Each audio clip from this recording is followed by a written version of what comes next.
मी आपल्या देवगडाचे आपले बाबाजींच्या मातोश्रींना भेटले, त्यांचं दर्शन घडलं.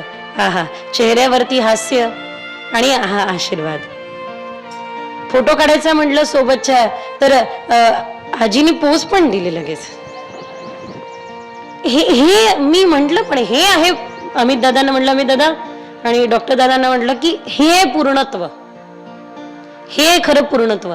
आपल्याला वृद्धत्व आल्यानंतर असं वाटतं की वृद्धत्व आलं म्हणजे आपलं सगळं गेलं, थकलं. नाही नाही नाही, वृद्धत्व म्हणजे खरं पूर्णत्व आहे.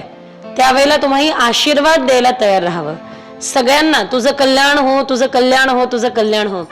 बाबाजींच्या चेहऱ्यावरती असलेल्या महंत प्रसन्न कमीच दिसतात, पण मात्र देवगडाचे महंत म्हणजे जे आता उत्तराधिकारी आहे ते पण देखील, दोन्ही बाबा अत्यंत प्रसन्न चित्त आणि प्रसन्न सुहास्य प्रसन्न वदन आपल्याला दिसून येतात, दर्शन होतं.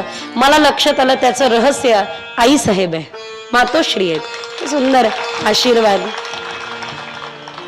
सांगण्याचं एक मात्र तात्पर्य हे की म्हातार वयात पण कसं ऊर्जावान राहावं, कसं ऊर्जा संपन्न राहावं. मी नेहमी सांगत असते का की उत्साह म्हणजे तरुण हा कधी उत्साही नसतो, तरुण हा कधी उत्साही नसतो.